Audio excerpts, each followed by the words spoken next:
Hello बच्चों, कैसे हैं आप। उम्मीद करती हूँ आप सभी अच्छे होंगे। आज जो इस वीडियो में हम देखने जा रहे हैं, डिस्कस करने जा रहे हैं, वो हमने जो चैप्टर अभी ख़त्म किया था संसाधन एवं विकास, उसके क्वेश्चन आंसर हम देखेंगे। ये जो मेरा वीडियो बनाने का जो उद्देश्य है वो ये है ताकि आपको यहाँ पर देखो चैप्टर के साथ साथ क्वेश्चन आंसर भी मिल जाए। उसके लिए आपको अलग से वो चीज़ें नहीं देखनी पड़े। और दूसरा, इस क्वेश्चन जो ये क्वेश्चन आंसर की PDF है वो मैं अपने टेलीग्राम चैनल पर डाल दूँगी। यहाँ पर आपको जो यूट्यूब का जो चैनल है उसमें डिस्क्रिप्शन डाल दूंगी। अगर आपको PDF चाहिए तो वहाँ से मिल जाएगी, अदरवाइज आप मेरे साथ साथ इसे समझ सकते हैं और नोट डाउन भी कर सकते हैं। ये मैंने इसीलिए PDF ये वीडियो बनाई है ताकि ये क्वेश्चन आप मेरे साथ अगर सॉल्यूशन करेंगे तो क्या पता कुछ टर्म है उसको समझने में मैं आपको हेल्प कर दूँ। बस यही उद्देश्य है इसका बनाने का वीडियो का। चलो स्टार्ट करते हैं आज का हम अपना संसाधन में विकास की क्वेश्चन आंसर। तो सबसे पहले हम शॉर्ट आंसर लेंगे। तो जो जिसमें आपके बहुवैकल्पिक प्रश्न मतलब बहुत सारे विकल्प जिसमें आपको चूज करने के लिए आते हैं क्वेश्चन आंसर। ठीक है, इस बार जो CBSE है उसने अपना पैटर्न भी चेंज कर दिया है। एग्जाम का जो MCQs हैं वो आपके में ज़्यादा रख दिए हैं और किसी दिन मैं आपका पूरा सिलेबस अपलोड कर दूंगी। आप लोग जिसको चाहिए आप मुझे शेयर मतलब कमेंट कर सकते हैं, जिससे मुझे पता चल जाए। मैं उसी हिसाब से उससे वीडियो बना दूंगी एक, जिसमें आपको आपका जो सिलेबस है, एग्ज़ाम पैटर्न है, वो एक वीडियो बनाकर अपलोड कर दूंगी। ठीक है, तो हम आगे बढ़ते हैं। ये हमारे बहुविकल्प प्रश्न मतलब बहुत ज़्यादा जो ऑप्शन होते हैं उसमें से हमें एक ऑप्शन चूज करना होता है, वो है। जो पहला क्वेश्चन है वो है कि जो लौह अयस्क किस प्रकार का संसाधन है। अब इसमें आपको आंसर करना है, तो बताइए किस टाइप का आंसर है। नवकरणीय योग है, प्रवाह है, जैव है या अनवकरणीय है। तो आप सोचिए 2 मिनट। हमने पढ़ा था जैव अजैव भी पढ़े थे, नवकरणीय अनवकरणीय पढ़े। तो ये हमारा कौन सा संसाधन है? अनवकरणीय संसाधन है, क्योंकि हम जो लौह अयस्क है उसको बना भी नहीं सकते। जैव भी नहीं है। जैव के लिए हमने क्या डेफिनेशन देखी थी? हमने जैव के लिए डेफिनेशन देखी थी कि जो आपका जिसमें लाइफ हो, तो हमने पेड़ पौधे जीव जंतु, उसमें हमारे जैव संसाधन आ गए। नवकरणीय के हमने जो देखी थी डेफिनेशन, वो क्या देखी थी? हमने ये देखा था कि जो ऐसे संसाधन जो उनको हम फिर से बना सकते हैं। तो हमने देखा लोहा वगैरह है, इसको हम बना नहीं सकते। मतलब बनता है तो ये जो नेचुरली बनेगा और इसको बहुत टाइम लग जाएगा, मतलब लाखों साल लग जाएंगे इसको बनने में। तो इसको हम क्या कहेंगे? अनवकरणीय योग संसाधन कहेंगे। हाँ जी बच्चों, तो ये हमारा जो क्वेश्चन है पहला क्वेश्चन हो गया है। इसके बाद हम अपना नेक्स्ट क्वेश्चन देखते हैं, उसका आंसर देखते हैं। ये देखो, इसके आंसर मैंने PDF में दे रखा है, इसमें मिल जाएंगे। लेकिन मैं एक बार आप खुद को टेस्ट कर सकते हैं इससे, जिससे कि MCQs देख रहे हैं, इससे हम खुद को टेस्ट कर सकते हैं कि क्या हमने इतना समझा, उसे हम खुद सॉल्यूशन कर सकते हैं या नहीं कर सकते। सेकंड क्वेश्चन है कि ज्वारीय ऊर्जा निम्नलिखित में से किस प्रकार का संसाधन है। मतलब अजैव है या मानवीकृत है या अचक्रीय है या पुनः पूर्ति योग्य है।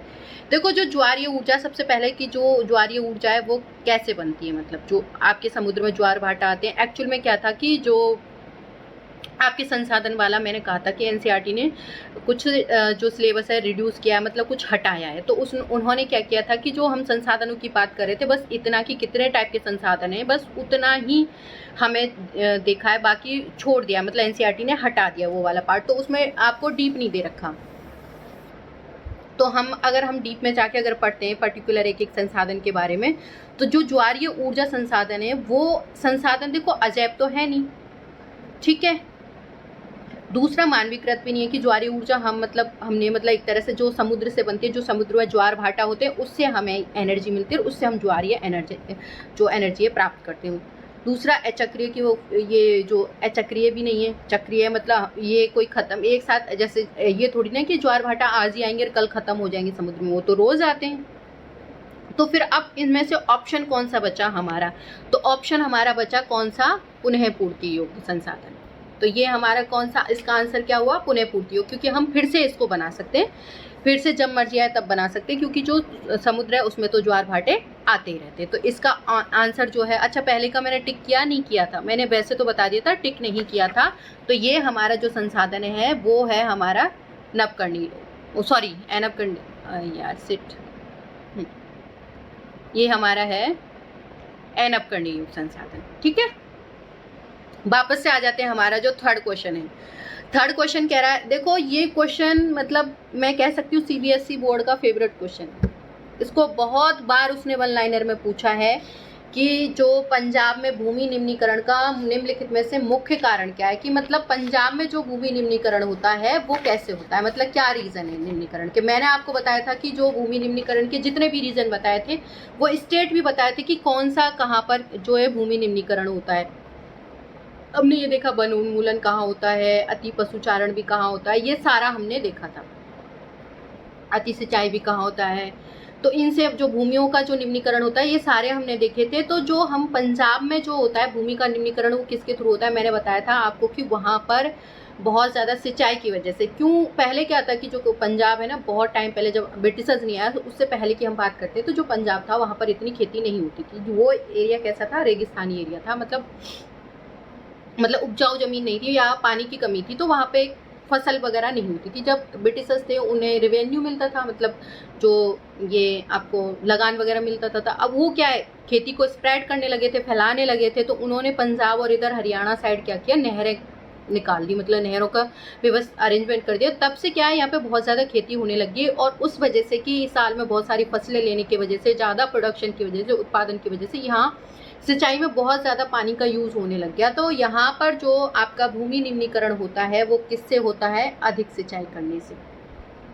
ये आपका क्या है, खा इसका आंसर है, किसका, जो थर्ड क्वेश्चन का।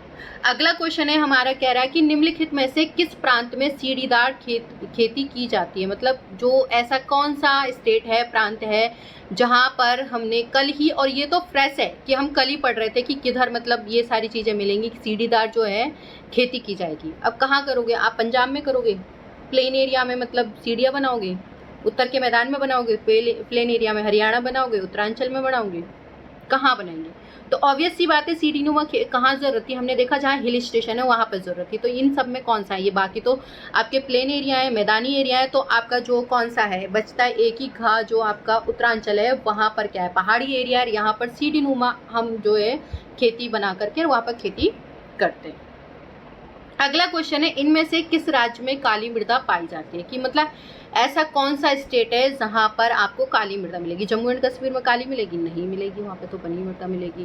दूसरा राजस्थान में हम देख चुके थे, मरुस्थलीय मृदा मिल रही है हमारी। गुजरात में हमने देखा उसमें मरुस्थलीय और जो आपकी लेटराइट वाली जो मृदा है वो जो लाल पीली वगैरह वो भी उधर मिलती है। तो आपका बचा कौन सा, आपका झारखंड। तो झारखंड में आपको ब्लैक सॉइल मिलेगी। मैंने देखा ना उसके पार्टिकल्स मतलब साउथ की तरफ भी हैं, मतलब उस साइड में देखो कुछ पार्ट्स जो आपके उधर राजस्थान वाले एरिया में भी आएंगे, लेकिन यहाँ हम पर्टिकुलर अगर देखें कुछ जो मैंने मैप दिखाया था आपको, वहाँ पर देखा होगा कुछ जगह जगह पर थोड़ा थोड़ा करके ब्लैक सॉइल जो दक्कन के पठार की तरफ, क्योंकि ये ब्लैक सॉइल उधर ही थी। रीज़न क्या था, लावा की वजह से। तो इधर दक्कन के पठार की तरफ, इधर झारखंड साइड आपका स्प्रेड इसका फैला हुआ है, तो ये उधर भी मिलती है झारखंड की तरफ। तो काली मृदा यहाँ पे भी मिलते हैं। तो ये क्वेश्चन हो गए हमारे एमसीक्यूज टाइप के। अब जो क्वेश्चन आएंगे हमारे वो आएंगे 30 वर्ड्स के, मतलब जो जिसका आंसर हम 30 शब्दों में लिख सकते हैं उनके। तो पहला क्वेश्चन है कि 3 राज्यों के नाम बताइए। देखो हम क्या करते हैं एक्चुअल में, सबसे बड़ी जो प्रॉब्लम होती है बच्चों के साथ वो ये होती है कि वो ज़्यादा मार्क्स स्कोर इसलिए नहीं कर पाते क्योंकि उनका पैटर्न जो है लिखने का तरीका जो है आंसरों को वो ठीक से नहीं है। हम क्या करते हैं, प्रॉपरली आंसर आते हुए भी प्रॉपरली नहीं लिख पाते। क्यों, क्योंकि आपको क्वेश्चन पूछ रहा है कि 30 वर्डों में लिख रहे हो और आप लिखाते हो 40, 50, 100, मतलब टाइम वेस्ट कर रहे हो आप। हालांकि उससे आपका वैसे टाइम का ही नुकसान हो रहा है, वैसे तो कुछ नहीं कि आपके मार्क्स नहीं काटेंगे कि वो ज़्यादा लिख दिया, तो ऐसा कुछ, लेकिन फिर भी जो जितना बोला जाए उतनी लिमिट रखो। आपको क्वेश्चन के अकॉर्डिंग आंसर करने होते हैं। तो अगर आपसे 30 वर्ड्स पूछा है तो आप उतना ही आंसर करो। अगर आप वन लाइनर में जो एमसीक्यूज वाला, जब आपको पता है कि एक लाइन लिखने से आपको फुल मार्क्स, एक पूरा मार्क्स मिलेगा, तो क्यों फिर 4 या 5 लाइन भर के उसको खराब करना है, अपने टाइम को नहीं करना। तो आपको आंसर उसी हिसाब से पुट अप करने कि जितने वर्ड पूछे जाएं। अब इसमें 3 आपके राज्यों के नाम बताने जहां पर काली मृदा पाई जाती है और इसे मुख्य रूप से कौन कौन सी फसल उगाई जाती है। तो आपको सिर्फ ये बताना है कि ऐसे स्टेट बताने हैं कि जहां पर काली मृदा मिलती है, और ये भी बताना है आपको कि वहाँ उस फसल में मतलब कौन सी क्रॉप उगाई जाती है। बस यही तो बताना है, इसके अलावा आपको ज़्यादा एक्सप्लेन करने की ज़रूरत ही नहीं है। तो जो हमें जितना, अगर मान लो 3 मार्क्स वाला क्वेश्चन है और आपसे वो कुछ पूछ रहा है एक्सप्लेन करने के लिए, तो अगर वो जो 3 पॉइंट पूछता है तो आप प्रॉपरली उसको थोड़ा सा इंट्रोडक्शन देंगे, फिर आप 3 पॉइंट लिखेंगे और फिर उन 3 पॉइंटों को एक्सप्लेन करोगे। 3 के अलावा चौथा पॉइंट लिखने की जरूरत ही नहीं है, बस उन 3 पॉइंटों को आप अच्छे से एक्सप्लेन कर दो तो आपको फुल मार्क्स मिलेंगे। ऐसा ही तरीका आपका 5 मार्क्स वाला। 5 मार्क्स में सबसे बड़ी जो गलती करते हैं वो बच्चे क्या करते हैं, पॉइंट्स को एक्सप्लेन नहीं करते, पॉइंट लिखाएंगे 5 बस। वो सोचते हैं कि 5 पॉइंट लिख तो दिए हो गया आंसर। जी नहीं, 5 मार्क्स वाले क्वेश्चन को पुटअप करने का अपना एक तरीका होता है। उस तरीके से अगर पैटर्न से आप क्वेश्चन करो तो एग्जामिनर आपके नंबर बिल्कुल नहीं काटेगा। जो भी क्वेश्चन पूछ रहे हैं आप, सबसे एक क्वेश्चन का मैं एग्जांपल देती हूँ। जैसे आप ले लेते हो भूमि निम्नीकरण, तो सबसे पहले अगर वो पूछेगा कि भूमि निम्नीकरण को समझाइए और उसके मतलब रीजन बताइए कि किस वजह से भूमि निम्नीकरण हो रहा है, तो ठीक है। तो आप क्या करोगे, सबसे पहले भूमि निम्नीकरण को बताओगे, सबसे पहले उसका इंट्रोडक्शन दोगे कि आखिर में जो भूमि निम्नीकरण है क्या, तो थोड़ा सा आप वो दिखोगे। इंट्रोडक्शन दिया आपने उसका, फिर वो बता दिया आपको, फिर आप उसके वजह लिखोगे, रीजन। अब रीजन में भी देखो आप क्या करोगे, 2 रीजन है, एक नेचुरल भी होते हैं कुछ निम्नीकरण के, कुछ मानविक, तो आप दोनों को ही एक्सप्लेन करो। और अगर पॉइंट लिख रहे हो, अति पशुचारण लिख रहे हो तो अति पशुचारण लिखकर छोड़ मत दो उसे एक्सप्लेन भी करो कि कैसे अति पशुचारण होता है। तो मैंने जब बहुत अच्छे से वीडियो आपको समझाई है तो वो रटने का कुछ नहीं बताया, मैंने सीधा सा कहा कि खुद की लाइफ को आप, कभी तो आपने ऐसी चीज़ें एक्सपीरियंस की होंगी, कभी गांव गए होंगे, कभी ऐसी जगह पे गए होंगे, तो उसको रिलेट करो और उससे रिलेट करके आप अपनी लैंग्वेज में आंसर लिखो ना। आपको क्या जरूरत पड़ रही है रटने की, बस आपको कॉन्सेप्ट समझ में आने चाहिए। जब कॉन्सेप्ट समझ में आ गया तो आप अपनी लैंग्वेज में आंसर लिखो और आप उस हिसाब से लिखो। फिर आप जो पॉइंट कवर कर लेते हो तो उसका कंक्लूजन लिख दो थोड़ा सा, और जो आपके पॉइंट्स हैं उनको हाईलाइट कर दो। बस इतना करना है, आपको एक्स्ट्रा करने की जरूरत ही नहीं है। आप ये नहीं कि आप इतने पेज भर दो, उतने पेज भरने से नहीं होता, पैटर्न लिखने से, तरीका लिखने से, क्यों क्या मांग क्या पूछ रहे हैं। और आप अगर उसमें डायग्राम बना दोगे, जैसे मैप बना दिया, कुछ और बना दिया, तो वो सोने पे सुहागा है, वो तो फिर तो आपका मार्क्स कहीं नहीं जाने, वो पूरे 5 देगा आपको मार्क्स। तो एक तरीका होता है, पैटर्न होता है। अगर आप लोग चाहेंगे और अगर, तो मैं आपको ये भी बता सकती हूँ कि किस तरह से हमें पुटअप करना है, जो एग्जाम है किस तरह से करना है, तो वो एग्जाम से पहले कभी बना दूंगी, मतलब वीडियो। अभी तो खैर उसकी नीड नहीं है, उसकी नीड हमें तब पड़ेगी। अभी फिलहाल हम चैप्टर पढ़ लेते हैं। और सॉरी, मैं कई बार मतलब चैप्टर से हट जाती हूँ, एक बार जब स्टार्ट हो जाती हूँ तो वापस से आ जाते हैं क्वेश्चन पे। क्वेश्चन क्या कह रहा है हमारा कि 3 राज्यों के नाम बताइए जहां पर काली मृदा पाई जाती है, कि हमें ऐसे 3 स्टेटों के नाम बताने हैं और कौन सी फसल उगाई जाती है उन काली मृदा में। जो उत्तरी काली मृदा है उसका रंग काला होता है, कि जो नॉर्थ की तरफ मिलती है वो मृदा, जो सॉरी नॉर्थ में ही मिलती है, हमने देखा था ऊपर की तरफ जो हमारी मिल रही थी, और साउथ की तरफ मिल रही थी, दक्कन में हमने देखा था लावा का जो एक्सप्लोरेशन, उसकी वजह से आपकी जो मृदा काली मृदा मिली थी आपको। इसमें रेगुर की भी मृदा होती है, मतलब रेगुर मृदा भी कहते हैं इसे। ये मैंने आपको बता ही दिया था कि रेगुर क्यों कहते हैं, कि लावा का जो बहुत ज़्यादा ओवरफ्लो होना, ओवरफ्लो को रेगुर कहते हैं, इसीलिए इसको रेगुर मृदा कहते हैं। ये लावाजनक। अब ये देखो, ये क्वेश्चन का है ना आंसर, मतलब आपको क्या बता रहा है, मतलब वो एक्सप्लेन कर रहा है, कि इंट्रोडक्शन दे रहा है कि मतलब जो काली मृदा ब्लैक सॉइल होती है वो कहाँ, मतलब किस टाइप की होती है। तो आप 3 मार्क्स का, अब ये तो है नहीं कि 3 स्टेटों के नाम लिख दिए मैंने और बस फसल लिख दी, बात खत्म। थोड़ा उसका इंट्रोडक्शन भी तो देखो, लिखने का एक तरीका होता है, पैटर्न है। तो ये मतलब आपको पहले बताना है कि जो इसका कलर है वो काला है, इसे रेगुर मृदा भी कहते हैं। और हाँ, कि इसको आप ये भी, अगर इसकी ये जो आपने 2 पॉइंट देखे ना, आप इसमें ये भी ऐड कर सकते थे कि इसको हम कपास मृदा, काली कपास मृदा भी कहते हैं, क्योंकि मैंने आपको ये बोला था कि इसका एक और नाम है काली कपास मृदा, क्योंकि ये कपास ज़्यादा होती है इस मृदा में। तो आप ये भी इसमें ऐड ऑन कर सकते हो, हालांकि यहाँ नहीं दिया, लेकिन आप ऐड ऑन कर सकते हो। ये जो लावा है जनक सैलों से बनी है, कि जो इसकी जो जनक सेल है वो कौन सी है, लावा की होती है। जो मैग्मा फूटा था, निकला था, ज्वालामुखी फूटा था, उससे मैग्मा निकला, और मैग्मा जब जमा और उसकी चट्टानें बनी, उससे ये मिट्टी बनती है। अब ये मृदाएं कहाँ मिलती हैं, जो मेन हमारा क्वेश्चन आ गया जो पूछा था, तो महाराष्ट्र हो गया आपका, सौराष्ट्र हो गया, मालवा हो गया। मैंने आपको मैप में बताया था कि कहाँ महाराष्ट्र मतलब वाला एरिया, सौराष्ट्र गुजरात वाला, मालवा वाला दिखाया था, मध्य प्रदेश वाला, और छत्तीसगढ़ के जो पठार है वहाँ पर ये पाई जाती है।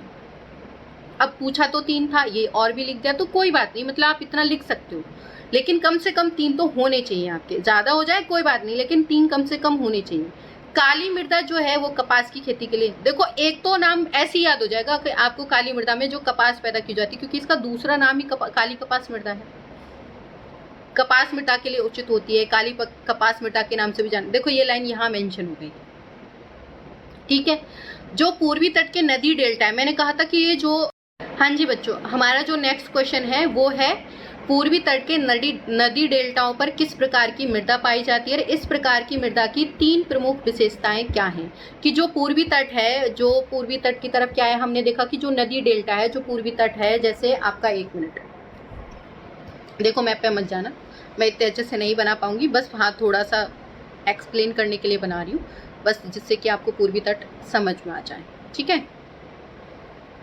जैसे ये हमारा ये पूर्वी तट, अब ये वाला हमारा पूर्वी तट हो गया, इधर ये पश्चिमी तट हो गया। जब हमने पढ़ रहे थे मृदा के बारे में, तो यहाँ जो मृदा है उसका हमने देखा था कि जो नदियों द्वारा जो भी उनके साथ पार्टिकल्स वगैरह जो बहा के लाए जाते हैं, मतलब जो भी चीज़ें, उसका निक्षेप को यहाँ जमा कर देती है। तो हमने क्या देखना है कि यहाँ ये नदी डेल्टा में यह कौन सी मृदा का जो है जमाव मिलता है और इसकी क्या क्या विशेषताएं हैं, ठीक है, ये बताना है हम। और उन्हें कम से कम हमने उसकी 3 विशेषताएं ज़रूर बतानी है, ठीक है। पूर्वी तट के नदी डेल्टाओं पर जलोढ़ मृदा पाई जाती है। क्यों? आपने देखा होगा गंगा का मैदान हो गया, और आपका ये जो यमुना वगैरह इधर मिलती है, आपके सिंधु घाटी की तरफ मिलती है। तो इधर क्या है, नदियाँ वगैरह हैं, तो ये वहीं पर जलोढ़ मृदा मिलती है। और इसका जो निक्षेप है इधर भी मिलता है, क्योंकि वो नदियों के द्वारा मृदा बहा कर लाई जाती है और उसका निक्षेप वहाँ कर दिया जाता है तट पे, ठीक है। तो ये मृदा, जलोढ़ मृदा वहाँ पर मिलती है। और जलोढ़ मृदा की आपको विशेषता अच्छे से पता है कि ये सबसे उपजाऊ मृदा मानी जाती है, सबसे पहले नंबर पे आती है उपजाऊपन में। तो इसकी कुछ विशेषताएं दे रखी है आपको। पहली है कि यह मृदा हिमालय की 3 महत्वपूर्ण नदियों, अब देखो हमने वो जो क्वालिटी पढ़ी थी वही एक्सप्लेन करनी है यहाँ पे, कुछ नया एड ऑन नहीं है, बस उस क्वेश्चनों के आंसर इसी हिसाब से देने, लेकिन क्वेश्चन भी समझ में आने चाहिए आपको।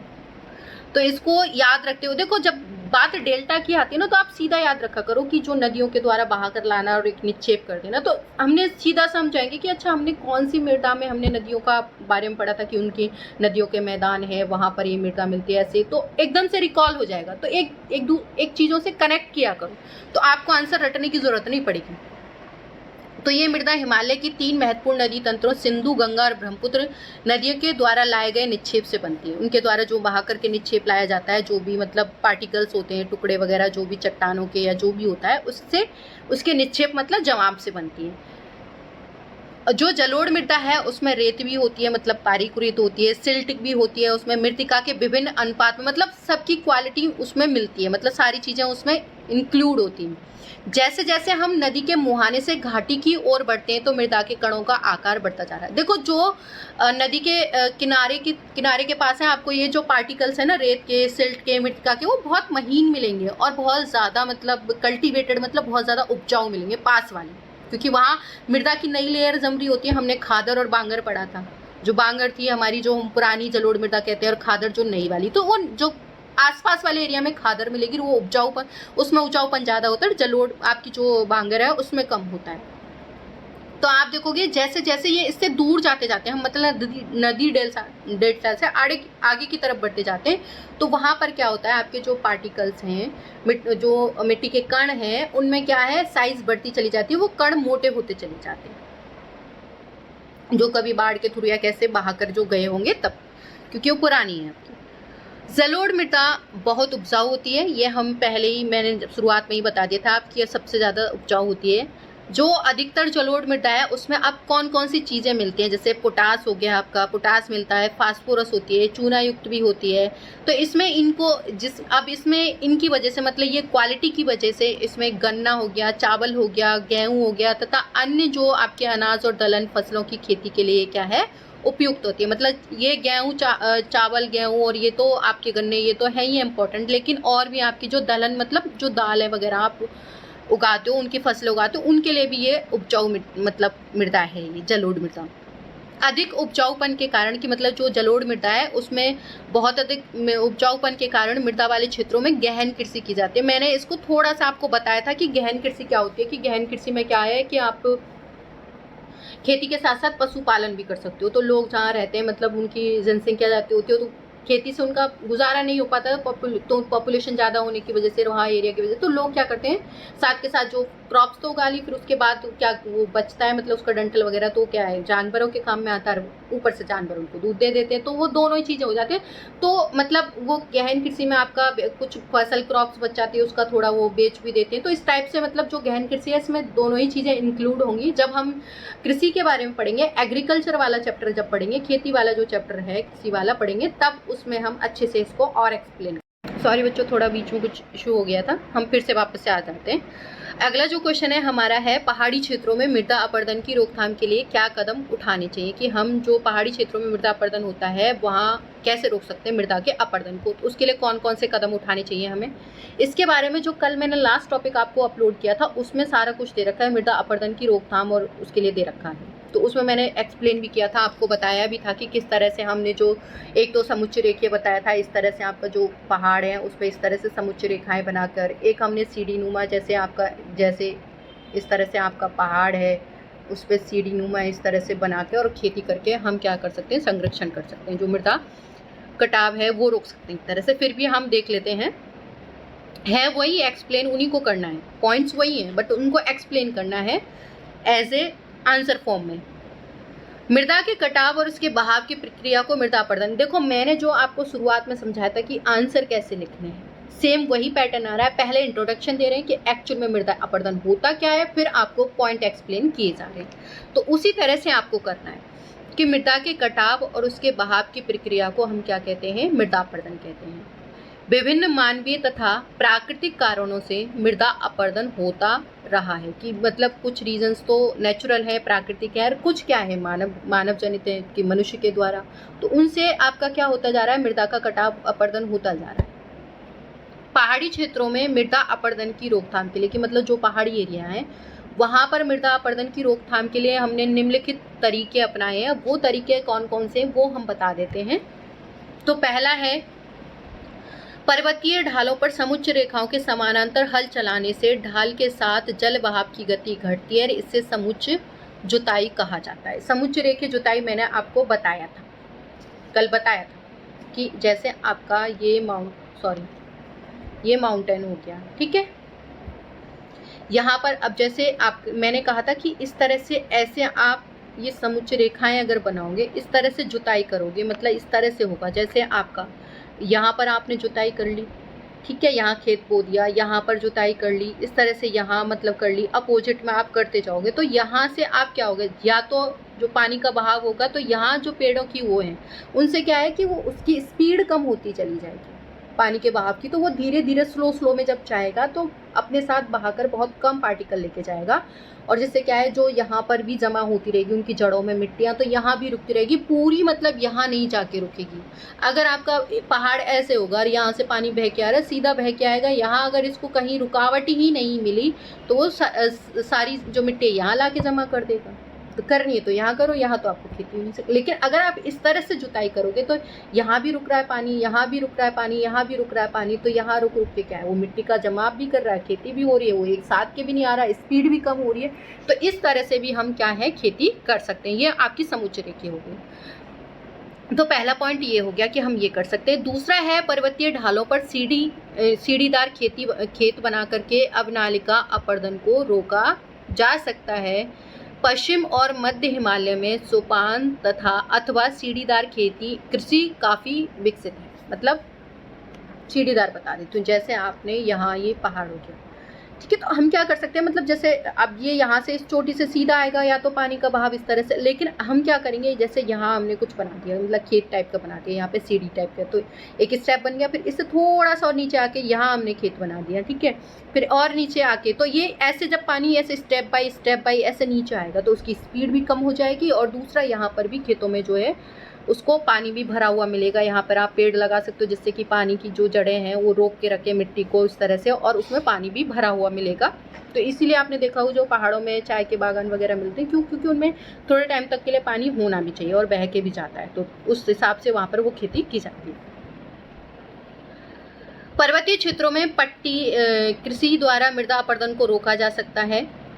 इसमें बड़े खेतों को पट्टियों में बांटा जाता है, इसके बीच घास की पट्टियां लगाई जाती है। कि जैसे पर्वतीय क्षेत्रों में मान लो कि बहुत ज़्यादा मतलब मृदा अपरदन हो रहा है, मतलब तो क्या करते हैं, पट्टियां लगा देते हैं। जैसे आपका ये एक तरह से ये खेत है, तो पट्टी क्या है, मतलब ऐसे लेयर लगा दी, ऐसे लेयर लगा दी, और ये लेयर, तो यहाँ पेड़ कोई और बो दिए, यहाँ पेड़ कोई और बो दिए, यहाँ पर किसी और का पेड़ बो दिया, और यहाँ इस तरह से पट्टी लगा सकते हैं। क्यों? क्योंकि जब पानी है अलग अलग मीडियम से जाएगा तो उसकी स्पीड है ना वो कम होती चली जाएगी। यहाँ जैसे आपने पौधे लगा दिए, यहाँ आपने बड़े वाले पेड़ लगा दिए, जिससे यहाँ से पानी जाएगा तो और स्पीड कम हो जाएगी उसकी, फिर इधर पौधों में जाएगा। तो इस तरह से अगर हम पट्टीदार अगर खेती करें तो उससे भी हम क्या कर सकते हैं, मृदा अपरदन को रोक सकते हैं। फसलों के बीच में घास की भी पट्टियां लगा दी बीच बीच में, तो घास की पट्टियां भी उगाई जाती हैं, जिससे पवनों द्वारा, जो पवनों से हवा के थ्रू जो बहा कर ले जाते हैं, वो जो जनित है वो बल कमजोर हो जाएगा, वीक हो जाएगा, जिससे क्या है आपका मृदा अपरदन नहीं होगा। पहाड़ी ढालों पर बांध बना करके हम डैम भी बना सकते हैं, बांध भी, कि आपने देखा होगा जहाँ ज़्यादा मतलब पानी जा रहा है, बह के जा रहा है, कट के जा रहा है, तो वहाँ हमने एक डैम बना दिया, बांध बना दिया, जिससे वो पानी इकट्ठा हो गया, और फिर जब ज़रूरत हुई, मतलब जिस टाइम में, मतलब बारिश के टाइम में ज़्यादा पानी जाता है, तो उसके बाद जब नीड हुई तो उससे हम बाद में उस पानी को यूज़ कर सकते हैं सिंचाई के लिए, किसी और चीज़ के लिए, तो हम डैम बनाकर भी ये कर सकते हैं, बांध बना करके। जल प्रवाह को समुचित ढंग से खेती के काम में लिया जा सकता है, उसको मतलब एक जगह स्टोर कर लिया, फिर जब खेती की ज़रूरत पड़ी या किसी और काम की ज़रूरत पड़ी तो उस काम में भी हमने वो पानी ले लिया। मृदा रोधक बांध अवनालिकाओं के फैलाव को भी क्या है, रोकते हैं बांध जो होते हैं। अगला क्वेश्चन है आपका, जैव और अजैव संसाधन क्या होते हैं, कुछ उदाहरण दें, मतलब जैव और अजैव। तो हमने जब शुरुआत में पढ़ा था संसाधनों के बारे में, तो हमने सारे संसाधनों को एक्सप्लेन किया था कि कौन कौन से संसाधन हैं, उनको क्या क्या मतलब उनके टाइप्स हमने पढ़े थे। तो उसी तरह से जैव और अजैव जो संसाधन है वो कौन से होते हैं, जैव वे संसाधन होते हैं जिनकी प्राप्ति हमें कहाँ से होती है, जीव मंडल से, जो हमें जीव मंडल से होंगे। अब जीव मंडल से कहोगे पेड़ पौधे, जीव जंतु और मनुष्य प्राणी, यही तो हमारे जो जैव संसाधन हो गए जिनमें जीवन व्याप्त होता है। सबसे सीधा सा अच्छा है याद रखने का तरीका कि जिनमें लाइफ हो, जीवन हो, वो हमारे क्या है, जैव संसाधन है। उदाहरण जैव संसाधन कहलाते हैं, जैसे मनुष्य हो गया आपका, वनस्पति हो गया और प्राणी जगत हो गया, ये सारे आपके जैव संसाधन है। पशुधन हो गया, अब इसमें तो आप इस तरह से एक पर्टिकुलर एक्सप्लेन करते जा सकते हो, पशुधन में आपके जो भी है गाय भैंस सब कुछ इंक्लूड हो रहा है, मत्स्य जीवन हो गया, आदि सारे इसमें इन्वॉल्व है। अजैव संसाधन कौन से होते हैं, अजैव संसाधन वे संसाधन है जो निर्जीव वस्तुओं से बने, उन्हें क्या कहते हैं हम, अजैव संसाधन। कि जो निर्जीव वस्तुएं हैं उनसे बने, उनको हम क्या कहेंगे, अजैव संसाधन। हालांकि मिले वो हमें नेचर से ही है, जैसे हमारी चट्टानें हो गई, धातु हो गई, उनमें लाइफ ही नहीं है, तो वो क्या है, हमारे अजैव संसाधन है। अब यहाँ तक जो हमारे क्वेश्चन है, देखो हम वन लाइनर भी कवर कर चुके हैं, दूसरा हम 3 मार्क्स वाले जो क्वेश्चन हैं, जो हमने 30 वर्ड्स में जो उन्हें लिखते हैं, वो भी हम कवर चुके हैं। जो अब आने वाले आपके क्वेश्चन हैं वो 5 मार्क्स के होंगे, और वो आपको कम से कम 120 वर्ड्स में उनके आंसर देने पड़ेंगे, जो आपके बड़े क्वेश्चन हैं, ठीक है। यहाँ देखो जो क्वेश्चन दे रखे हैं वो आपके एनसीईआरटी के क्वेश्चन दे रखे हैं, और भी इसमें से इम्पोर्टेंट क्वेश्चन बनते हैं, मैं उनको अपलोड कर दूंगी टेलीग्राम चैनल पे, पीडीएफ डाल दूंगी उनकी, उन क्वेश्चनों की, आप वहाँ से भी उनको देख सकते हैं। क्योंकि यहाँ मैं एक वीडियो में उतने सारे क्वेश्चन एक्सप्लेन नहीं कर सकती, क्योंकि और भी इम्पोर्टेंट बनाऊंगी तो फिर ये वीडियो बहुत लेंदी हो जाएगा और फिर उतना नहीं हो सकता। तो आप पीडीएफ देख के जाके देख सकते हैं, वहाँ से आपको ईजीली वो क्वेश्चन अलग होंगे, ये आपके जो एनसीईआरटी के पीछे के क्वेश्चन आंसर हैं वो हैं इम्पॉर्टेंट अलग होंगे, एमसीक्यूज भी मिल जाएंगे, वो भी हम बना लेंगे, वो भी आपको प्रोवाइड करवा देंगे।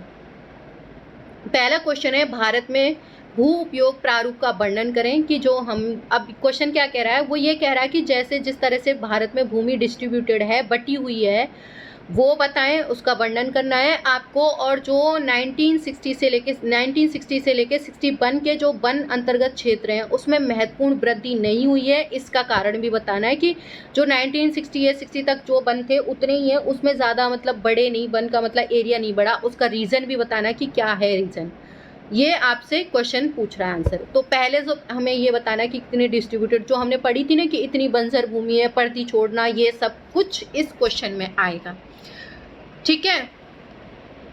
एक मिनट,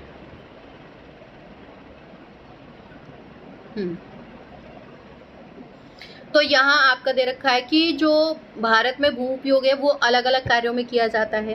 कुल भूमि हमारे पास जो 93% है उसके भोग के उपयोग के आंकड़ों में मतलब उपलब्ध है कि हमारे पास 93% जो भूमि है वो उनके आंकड़े हमारे पास हैं कि इस तरह से यहाँ यूज़ हो रही है, लेकिन जो 7% है उसके आंकड़े हमारे पास नहीं है।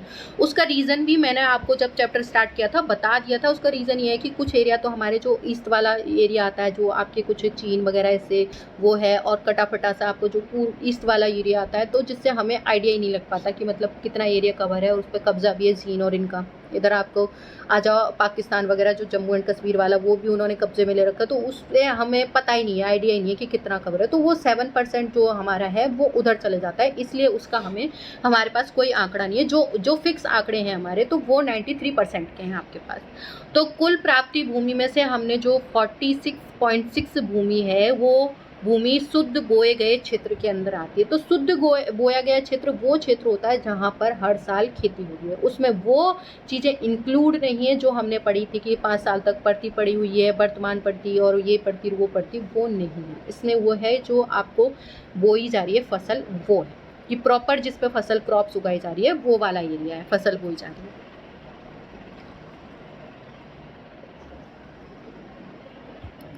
22.5 मतलब 22.5% भूमि पर क्या है हमारे वन है।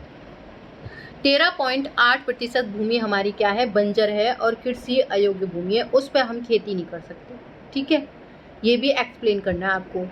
7.7 भूमि पड़ती पड़ी हुई है।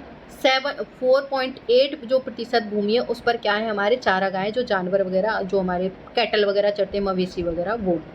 और बागान भी है, मतलब जो बाग बने हुए, जो खेती में नहीं आएंगे इंक्लूड, क्योंकि वो बागान मतलब बागों से वो ऐसी क्रॉप्स नहीं उगा रहे, उनका प्रोडक्शन नहीं हो रहा, चारागाह तो पशु चर रहे हैं। 4.6 जो प्रतिशत बंजर भूमि आ रहा है आपका। और वर्ष 1960 और 61 से वन के अंतर्गत जो क्षेत्र में वृद्धि तो हुई, पर किंतु वह वृद्धि बहुत मामूली है, मतलब बड़े तो सही पर बहुत धीरे धीरे, बहुत धीमी स्पीड थी। राष्ट्रीय वन नीति, जो मैंने आपको कल भी शायद किसी उसमें बोला था कि जो हमारी राष्ट्रीय वन नीति, ये वाला क्वेश्चन बहुत बार पूछा जाता है कि वो क्या कहती है कि कितने % एरिया पे हमारे वन होने चाहिए। तो 33% एरिया पे कम से कम हमारे वन होनी चाहिए। और ये कब आई थी, हमारी लागू हुई थी 1992 में लागू। ये क्वेश्चन पूछते हैं वो पक्का। 33% भूमि पर वन होने चाहिए। किंतु भारत में बढ़ती जनसंख्या, मतलब जिस तरह से जनसंख्या बढ़ रही है भारत में, अधिक औद्योगिकरण के कारण जो उद्योग वगैरह लग रहे हैं, उसकी वजह से क्या है, निरंतर वनों का क्या हो रहा है, हम काट रहे हैं, उनका कटाव हो रहा है। वन भूमि में अधिक वृद्धि नहीं हो पाई है। यही वजह है जो 1960 और 61 में वन ज़्यादा नहीं बढ़े। लगातार भू उपयोग के कारण, क्योंकि हम तो लगातार भूमि का उपयोग करते जा रहे हैं, कभी किसी चीज़ के लिए, कभी किसी चीज़ के लिए। भू संसाधन का क्या हो रहा है, निम्नीकरण हो रहा है। और अधिक वन पर्यावरण को क्या है, संतुलन, मतलब जो वन होते हैं वो पर्यावरण को संतुलन रखते हैं, लेकिन उनको तो काटा जा रहा है। मृदा अपरदन को भी रोकते हैं ये, तो भूमि निम्नीकरण से भी बचाते हैं वन। और हम क्या कर रहे हैं, उन्हीं चीज़ को नुकसान पहुंचा रहे हैं, उन्हीं को काटते फिरते जा रहे हैं। इसीलिए अधिक से अधिक वृक्ष लगाकर हम वनों के प्रतिशत को क्या है, बढ़ाना जारी रख सकते हैं, मतलब बढ़ा सकते हैं। ये प्रोजेक्ट वर्क है, आप एक बार अगर करना चाहो तो कर सकते हो। अपने आसपास जो भी संसाधन है, उपभोग के जो भी चीज़ें आप यूज़ कर रहे हो आपके आसपास घर में, उनके संरक्षण को दर्शाते हुए एक प्रोजेक्ट तैयार कर सकते हो कि आप बता सकते हो कि इस चीज़ से मतलब हमने क्या है, इनका कंजर्वेशन किया है। उस तरह से कोई भी प्रोजेक्ट आप बना सकते हो। ये NCERT का क्वेश्चन है, तो ये हर बच्चे का अपना एक अलग होगा। ये भी आपके स्कूल से रिलेटेड, ये भी आपका जो बुक में दे रखा है, जो एक बुक में देखोगे आप, उसमें एक आपको दे रखा है, वर्ग दे रखा है, मतलब उस तरह से आपको सॉल्व करने के लिए, पहेली ढूंढने के लिए वो दे रखा है, तो वो आप अपनी बुक से कर सकते हो। ठीक है, यहाँ आपको ये दे रखा है कि कहाँ कहाँ से आपको ये चीज़ें, इनके आंसर ले सकते हो। तो ये हो गया हमारे बुक के आंसर, जो क्वेश्चन आंसर उनका सॉल्यूशन हो चुका है आई थिंक। और बाकी का जो है आपके प्रोजेक्ट वर्क है या ऐसे क्वेश्चन है जो आप बुक में ही उनको क्या कर सकते हो, सॉल्व कर सकते हो। बाकी ये मैंने एक्सप्लेन कर दिए। और अगर और भी इसके इम्पॉर्टेंट क्वेश्चन आंसर आपको चाहिए तो आप मेरे टेलीग्राम चैनल पर जा सकते हैं और वहाँ से आप इनको देख सकते हैं। वहाँ मैं दोनों के क्वेश्चन आंसर अपलोड कर दूँगी। Thank you so much video देखने के लिए। और प्लीज़ जो लोग मेरी पहली बार वीडियो देख रहे हैं वो लाइक और सब्सक्राइब ज़रूर करें, जिससे, और बेल आइकन ज़रूर दबाएं, जिससे कि मेरी जो नेक्स्ट वीडियो अपलोड होगी तो आपके पास नोटिफिकेशन पहुंच जाए, जिससे आप ये वीडियो देख पाएँ। Thank you so much.